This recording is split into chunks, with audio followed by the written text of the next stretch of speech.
Girl, just let me be there for you anytime. It's so fine. For you, I joined the longest line. It's so fine. The album, it's fully complete, done? Yeah, it's done from about January '09, which is a couple months back. Okay. And I've been basically like sitting down waiting. I took 3 years to kind of finish it off, and everybody's like, "Yo, when's it gonna come out?" So I was much anxious as my fans were. I finished from '09 January, and I was just told it's a summer record. You gotta wait a little bit. So I was setting stuff up, and now we're here doing the promotion. Who all can people expect to hear on the album? Is it just you? You got some collaborations? Basically, I don't have no collaborations on the album. A lot of people ask me, who you got on your album? I was like, it's me, it's my album. You know what I mean? I did a lot of songs this time around, and just so much songs, like near 60 songs. And so I just want people to hear most of it, you know what I mean? Most of those songs. And so I think about 20 songs are on the album. Other than that, it's a party track. It's a party-oriented album, like what you're hearing outside. You know what I mean? Beer party music. But also it gets a little bit more mature, like, you know, I'm speaking about relationships. I have a song dedicated to my mom on there. So it's kind of more mature. I mean, people might say, you have a song to your mommy, you're a mommy's boy.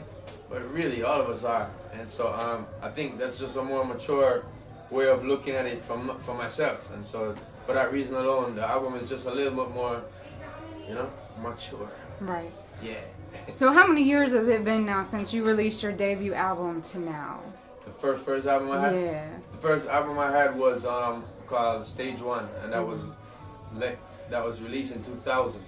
So about 9 years ago. Yeah. 9 years ago. So do you still enjoy making music today as much as you did back I then? definitely enjoy making music. I enjoy also performing it.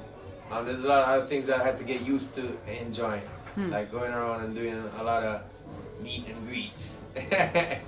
But I do enjoy it. I like meeting new people and things, and so it's cool. I know you're a huge artist here from Jamaica, but I also know that you're big in other countries and other continents. How does that feel to be able to touch such a wide range of people? Like, your music is so universal. How does that feel? It's an amazing feeling to be able to have a thought on your mind, even if it's just shake your ass and people hear it and acknowledge it and get with it. It's a beautiful feeling. It's kind of what I wanted to do in the beginning, why I got into spitting rhymes and, you know, being the DJ that I am.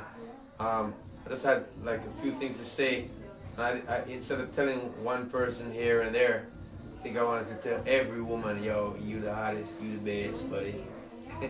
For real. So do you have one particular woman at the moment, or are you single? At the moment, still, that's my own personal business. Gotcha, you know what I mean? So how do you deal with people always in your personal business? Is that something you're still trying to get used to? Is that something you're comfortable with yet? Yeah, when ladies in my personal business, I feed them bananas. And when dudes try to get in my personal business, I tell them mananas. You know what I mean? All right. So back to the traveling and reaching out to various people. What are some locations that really had an impact on you, like as far as countries or cities that you just really love going to? Okay, places like Tahiti was an amazing place to go to, because people always ask me, like, where do you like to vacation? I always say Jamaica, because it's the most beautiful place I know. I still live there. Every time I have time off, I'm like, take me back home to Jamaica. Go to a place called Portland. Very beautiful place. But when I went to Tahiti, I was like, wow, this is just as amazing. It's wicked. And especially it was a very undeveloped country. Like, you know, it's not much infrastructure and stuff there. It's very natural, and so I loved it. Also, Rwanda was an emotional experience to me, because the whole of Africa was an important place to be visiting and doing shows. But when I went to Rwanda, you know, 12, 15 years ago, they had a massacre over there, like genocide. And my country at the time, in 1994, was a violent country, but not as violent as it is today. And so it makes me feel sometimes like a bit anxious for my own country. When I went there to see the people back together again and performing for them, they were like, you know, we couldn't do this 12 years ago. Couldn't have a concert like this because we were all fighting each other. and it's so similar to what's happening in my country right now. So after that performance, I cried, man. I came off and I was like, damn, tears was coming out, and I was like, why?